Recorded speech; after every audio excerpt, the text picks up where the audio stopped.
सभी को नमस्कार। कैसे हो आप? स्वागत है आपका हमारे YouTube चैनल जे क्लासेज मेवाड़ में। आज हम हल करेंगे प्रयास हिंदी कार्य पुस्तिका कक्षा 4-5 2023-24। इस कार्य पुस्तिका का ये लास्ट वीडियो है। इसमें हमने पूरी किताब के हल करके डाल दिए हैं। आप हमारे चैनल पर जाकर सभी के हल देख सकते हैं। कार्यपत्रक 96। नीचे लिखी कविता के बारे में अपने शब्द और विचार लिखें। बादल के क्या जी में आई, सबकी करने चला सफाई, दो दिए पेड़ दो दी घास, दो दिया सब कुछ आस और पास, धुल गई पटरी धुली दुकान, सड़कों के तालाब बनाए, बच्चे बूढ़े सभी नहाएं।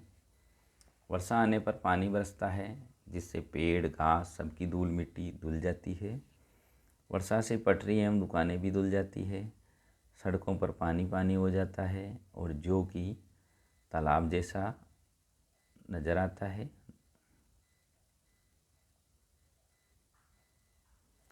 सभी बच्चे बूढ़े सड़क पर बने तालाब में नहाते हैं। इसको आप नज़र कर दें।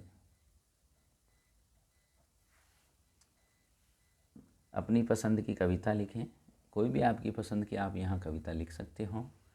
जैसे हंसते हंसते हंसते चढ़ गया वो फांसी पर देश का लाल, सिकन नहीं थी माथे पर जाबाजी थी उसमें कमाल, सादत भरी थी सिराओं में हर कतरा लहू का बोला, मेरा देश मेरी शान इसकी आन पर सब कुछ कुर्बान। इस कविता को याद कीजिए, प्रार्थना सभा में भी आप सुना सकते हो। ये था कार्यपत्रक 96। कार्यपत्रक 97। आपका चचेरा भाई राजन दिल्ली में रहता है। सर्दी की छुट्टियों में आपके गांव आया है। राजन के उत्तर से अपने हिस्से के संवाद को पूरा करें। मैं नमस्ते, कहाँ से आए हो? राजन नमस्ते, मैं दिल्ली से आया हूँ। मैं जयपुर से यहाँ तक कैसे आए? राजन कह रहा है मैं जयपुर से गांव तक बस में आया। मैं घर में सब कैसे हैं? राजन घर में सब ठीक है। तुम किस कक्षा में पढ़ते हो? तो राजन मैं कक्षा 5 में पढ़ता हूँ। क्या दिल्ली में चिड़ियाघर है? हाँ, दिल्ली में बहुत बड़ा चिड़ियाघर है।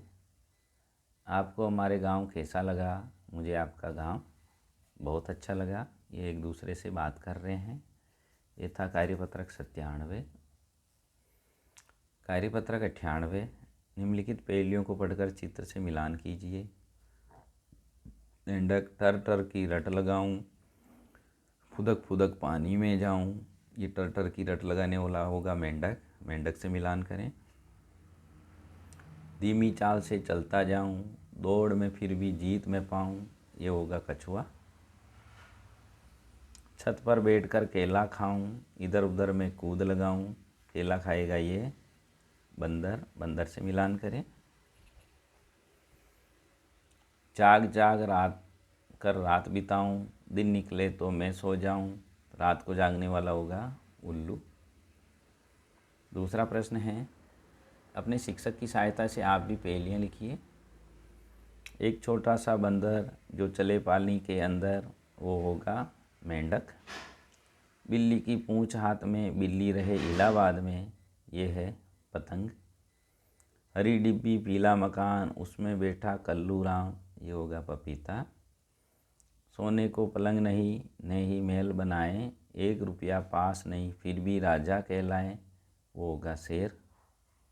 बेशक न हो हाथ में हाथ, जीता है वह आपके साथ, ये होगी आपकी परछाई खुद की छाया। ये था कार्यपत्रक 98।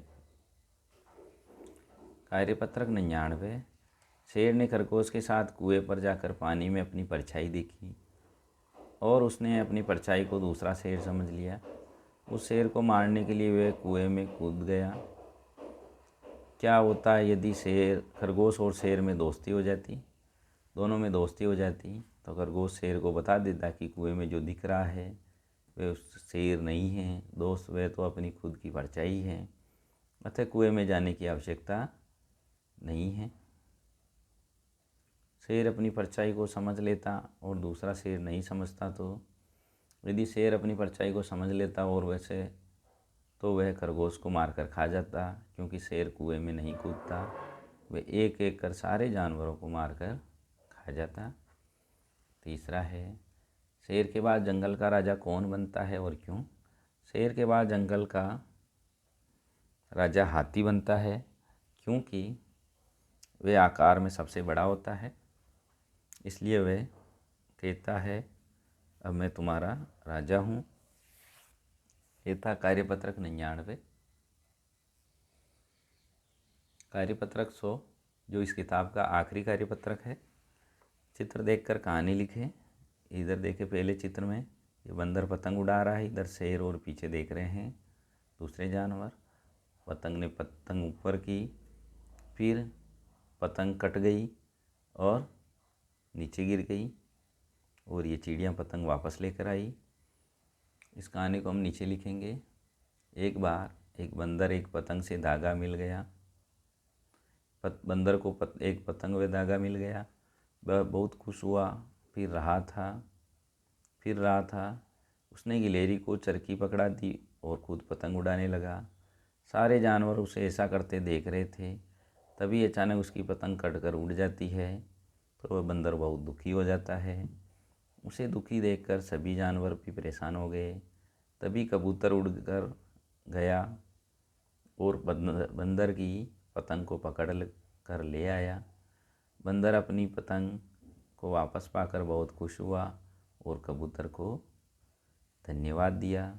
यह था कार्यपत्रक 100। आकलन 18। निम्नलिखित गद्यांश को पढ़कर प्रश्नों के उत्तर दें। एक अमीर बाप ने अपने आलसी बेटे को बुलाकर कहा, जा कुछ कमा ला। लड़का लापरवाह और निर्लज था। काम करने की उसकी आदत नहीं थी। सीधा माँ के पास गया और रो धोकर मिन्नत देकर उसे कुछ देने के राजी कर लिया। माँ से बेटे का दुख दिखाने गया। उसने उसे 1 रुपया निकाल कर दे दिया। अमीर बाप में अमीर शब्द है, यह है विशेषण, इसकी विशेषता बता रहा है। अमीर बाप का बेटा था, वो था आलसी। देखा शब्द क्या है, यह है क्रिया। वह सीधा माँ के पास गया, वाक्य में शब्द हैं। वह शब्द क्या है, यह है सर्वनाम। माँ ने अपने बेटे को 1 रुपया निकाल कर दे दिया, क्यों? क्योंकि माँ से बेटे का दुख देखा न गया। दिए गए शब्दों के अर्थ लिखें। मिन्नत यानी प्रार्थना, निर्लज यानी बेशर्म। 7वां है, आलसी बेटे ने माँ से पैसे मांगे तो माँ ने बेटे से क्या प्रश्न किया, वह प्रश्न लिखें। इस प्रकार कब तक आलस में पड़े रहोगे, तुम्हें काम तो करना ही चाहिए। ऊपर के गद्यांश में से लड़के की विशेषता ढूंढ कर लिखें। आलसी, लापरवाह, निर्लज और आदि।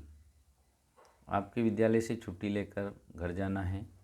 इस पर आप शिक्षक से वार्तालाप हो रही है। इस वार्तालाप को आगे बढ़ाइए। आप कह रहे हैं नमस्ते सर, सर कहेंगे नमस्ते बोलिए। आप कहेंगे सर घर जाना है, सर कहेंगे क्यों, क्या काम है?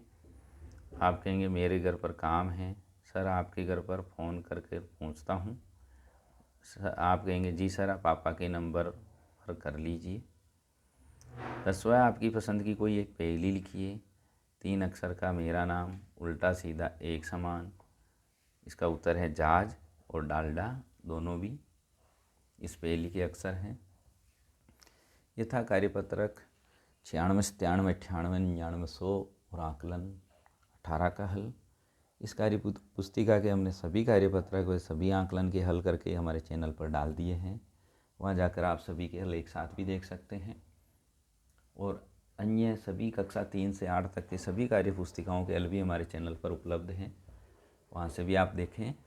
हमारी मेहनत और इसका हल आपको अच्छा लगा हो तो लाइक करें, शेयर करें, चैनल को सब्सक्राइब ज़रूर कर दें। धन्यवाद।